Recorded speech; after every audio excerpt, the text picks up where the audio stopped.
The Lord satisfies our thirsty souls, especially by means of the moments when we're able to do God's will. There's a lot of summer activities coming to a close, or maybe people holding on to them just a little bit longer. But as school gets started and everything gets back in the swing, it might be a little bit more difficult to get back to it. But while you might think of swimming or just hiking as some of the more common summer adventures, I want to talk a little bit about this adventure called mountaineering, which no matter whether it's in the summer or the winter or whatever season, it involves climbing. And what distinguishes mountaineering from hiking is that it involves traversing on glaciers. So again, no matter how warm it is, once you get up past a certain point in elevation, it's just in these environments, you're walking completely on ice. Not just one layer, but layers and layers and layers that have built up over the years. You have to have this specialized equipment of crampons, which are like metal cleats that help you to not slide. A rope system with usually about 3 people connected, so if somebody falls into the crevasse, there's a way to save them back out. It's just incredible on how it works. But one of the most interesting parts of this that will tie into this idea of satisfying a thirsty soul is that same question that people would think about in being on the ocean. You have water all around you and you can't drink it. And it's a similar experience of mountaineering, is that you're walking on frozen water all around you, and yet if you're thirsty in that moment, that doesn't necessarily mean that water that is so present is immediately accessible. And so what does make it accessible?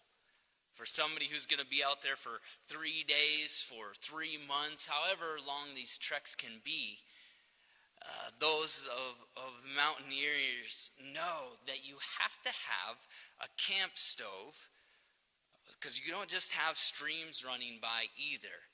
But to be able to have a camp stove and a little pickaxe to be able to pull whatever you need into the stove and melt it down, and then that which is present and surrounding you is now accessible to satisfy. And it's so similar for us to contemplate this evening, is that God, who is present with us and who calls us to himself, who desires so much to satisfy our thirsty souls. And yet maybe we're told from the time we're kids that God is present, and we face these moments in life where we're saying, if he's so present, why isn't he satisfying?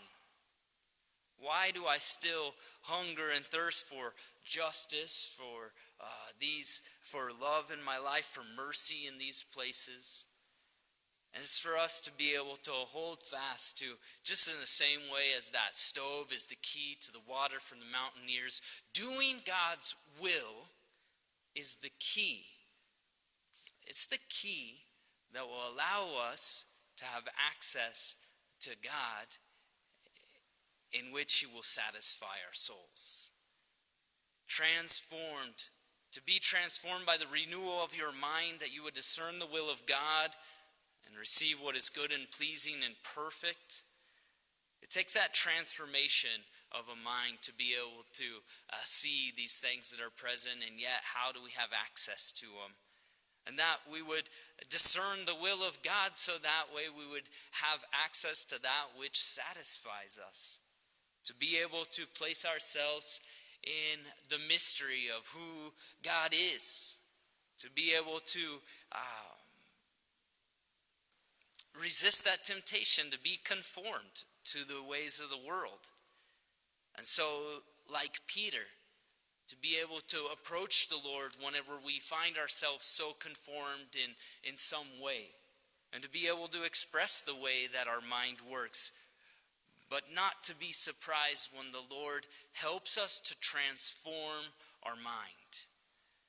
In the same way that he helps Peter to see that suffering is a real part of his life.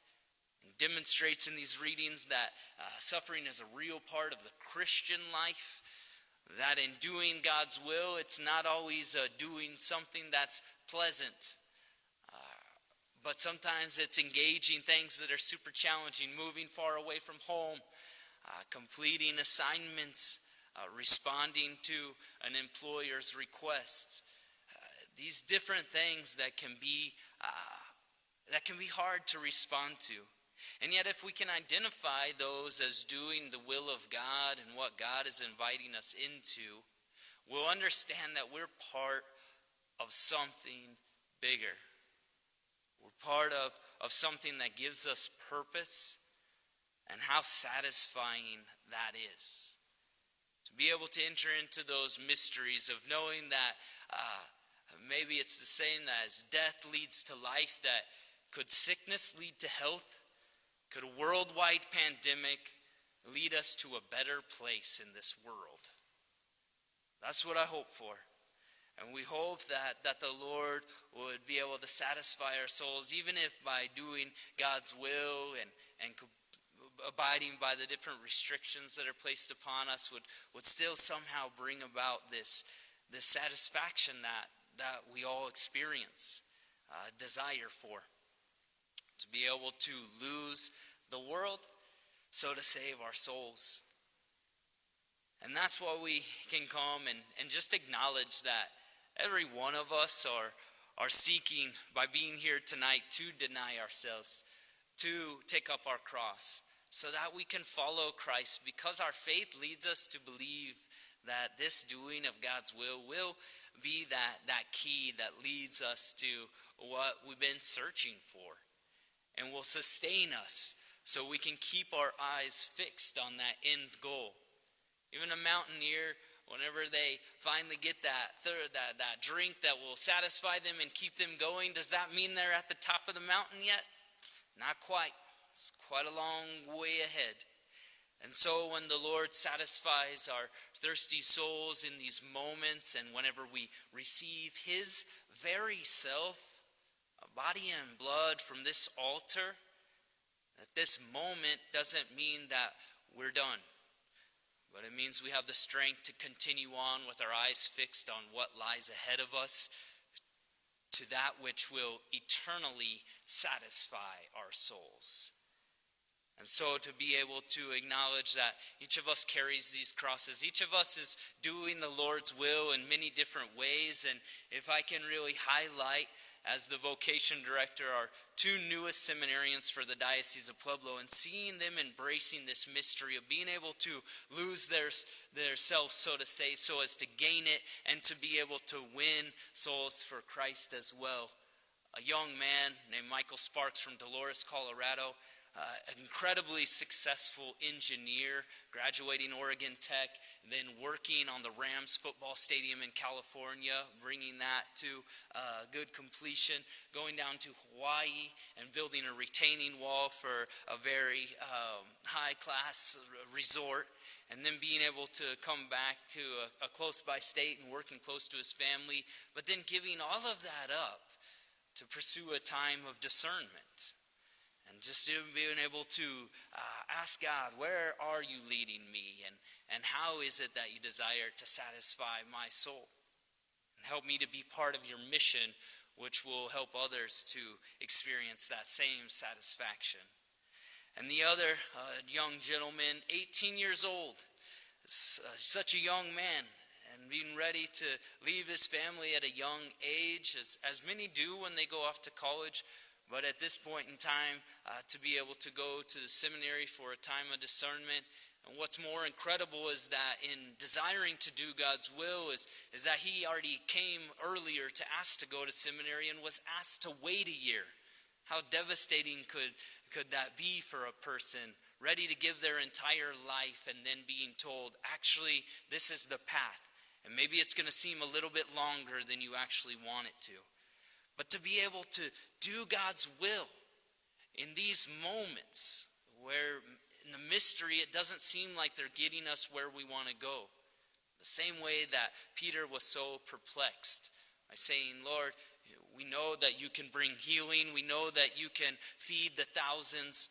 And yet you're telling me we're going to take this path to death and still life is going to come out of it? It's the mystery that we enter into reflection on in this Mass tonight. To be able to be transformed by the renewal of our mind, to do God's will, that which is good and pleasing and perfect. And to know it's our call to live out this mystery and to be transformed in this way so that our thirsty souls will be satisfied.